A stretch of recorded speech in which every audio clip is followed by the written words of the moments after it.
మాజీ మంత్రి మేడ్చల్ ఎమ్మెల్యే మల్లారెడ్డి ఎక్కడ మాట్లాడినా అది సెన్సేషనే క్రియేట్ చేస్తుంది. ఎందుకంటే ఈ రోజు కూడా అలాంటి సెన్సేషనల్ వ్యాఖ్యలే చేశారు అని చెప్పొచ్చు.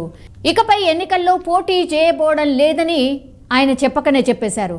తనకు 71 ఏళ్లున్నాయి కాబట్టి ఇక ఎన్నికల్లో పోటీకి దూరంగా ఉండాలని అనుకుంటున్నట్టు ఆయన కామెంట్ చేశారు. అండ్ రాజకీయ పరంగా తనకు ఇవే చివరి 5 ఏళ్ళు అన్నటువంటి మాట కూడా చెప్పారు.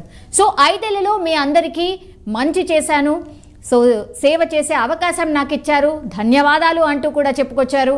దెన్ మంగళవారం ఈరోజు షామీర్పేట మండలం అలియాబాద్ ఎక్స్ రోడ్ సిఎంఆర్ కన్వెన్షన్లో మేడ్చల్ నియోజకవర్గ స్థాయి సమీక్ష సమావేశం అయితే జరిగింది. సో ఈ కార్యక్రమంలోనే మల్లారెడ్డి ఈ కామెంట్స్ చేశారు.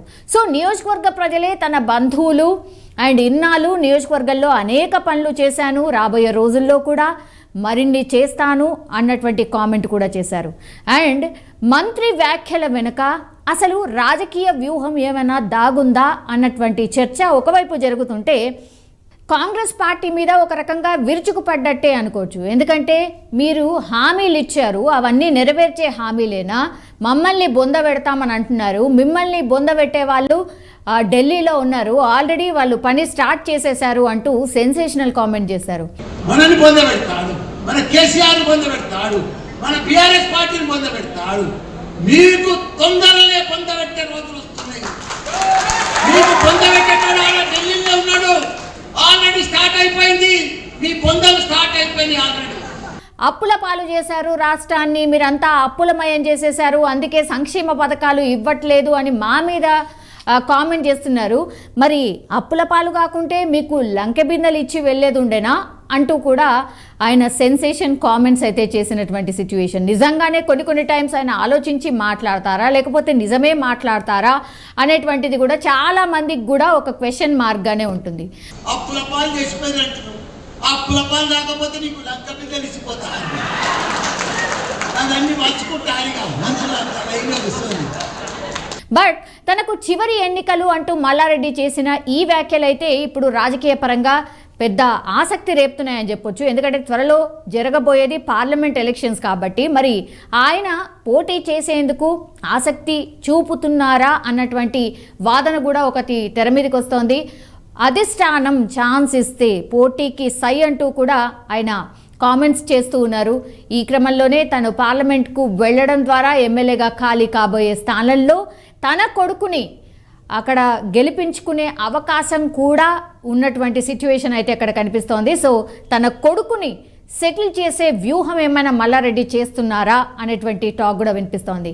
సో ఈ నేపథ్యంలోనే తాను లోక్సభకు పోటీ చేసేందుకు సిద్ధంగా ఉన్నానని, ఇవే తన చివరి ఎన్నికలు అని పరోక్షంగా పార్టీకి ఒక హింట్ ఇస్తున్నారా అన్నటువంటి చర్చ అయితే ప్రస్తుతం అయితే రాజకీయ వర్గాల్లో నడుస్తోంది. మల్లారెడ్డి వ్యూహం ఎలా ఉన్నా కూడా గులాబీ అధినేత కేసీఆర్ ఆలోచన మరి ఏంటి అనేది ఒక సస్పెన్స్గా అయితే మారింది. సో ఇవే నా చివరి ఎన్నికలు, ఇక మీదట నేను పోటీ చెయ్యను అన్నటువంటి మాట చెప్తున్నారు. బట్ ఆయన కొడుకు అండ్ అల్లుడైతే ఆల్రెడీ రాజకీయాల్లో ఉన్నారు. మరి కొడుకును కూడా రాజకీయాల్లోకి తీసుకునే ఒక ప్రయత్నం ఏమైనా జరుగుతుందా? ఈయన పార్లమెంట్కి వెళ్ళిపోయి మరి ఆ సీట్లో ఒకవేళ ఉప ఎన్నికలు వస్తే వాళ్ళ కొడుకుకే సీట్ ఇప్పించుకొని గెలిపించుకునే ప్రయత్నం ఏమైనా జరుగుతుందా అన్నటువంటి చర్చ కూడా నడుస్తోంది. కానీ ఎప్పుడు ఏం మాట్లాడినా కూడా మల్లారెడ్డి సెన్సేషనే క్రియేట్ చేశారు కాబట్టి ఇవాళ కూడా అట్లాంటి సెన్సేషన్ క్రియేట్ చేసే కామెంట్సే చేశారు. అండ్ కాంగ్రెస్ పార్టీ మీద సెటైరిక్గా కూడా మాట్లాడారు. ఆయన ఏం మాట్లాడారు ఏంటి అనేది మీరు ఇప్పుడు చూడబోతున్నారు.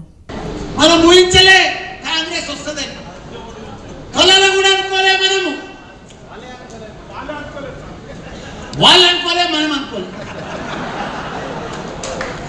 మున్సిపల్ వచ్చేసింది. అయినా మనం ప్రజలకు దగ్గర ఉన్నాం, ప్రజలకు కూడా ఇప్పుడు అర్థమైపోయింది. అయ్యో ఎంత మోసపోతుంది, ఎంత ఇచ్చేస్తుంది.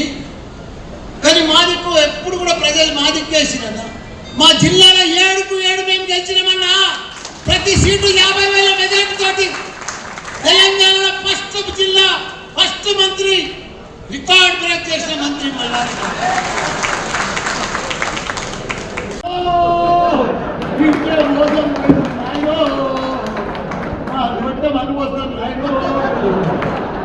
కేసీఆర్ ఉన్నాక మంచిగా టక్క టక్క గల గల టింగు టింగు పైసలు పడదు, టింగు లేదు ట్యాంకు లేదు.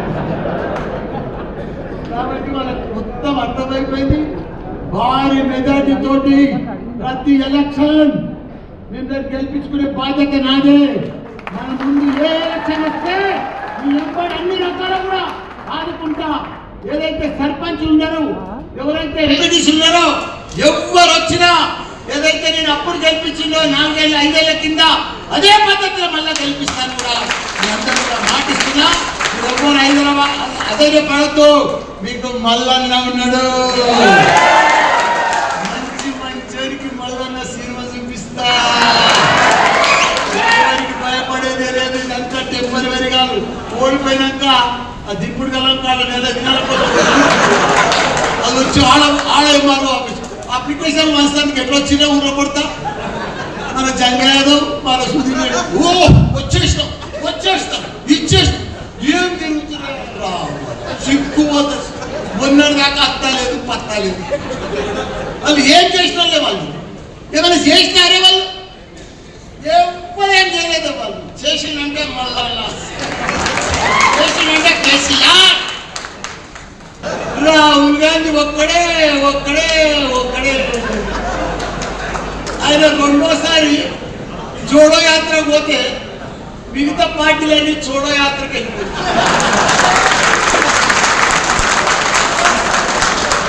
మన వాల్యూ ప్రపంచంలో గుర్తుపడతారు ఆయన. మెడ్సల్ అంటే షామీర్పేట అంటే ప్రపంచంలో గుర్తింపు వచ్చింది.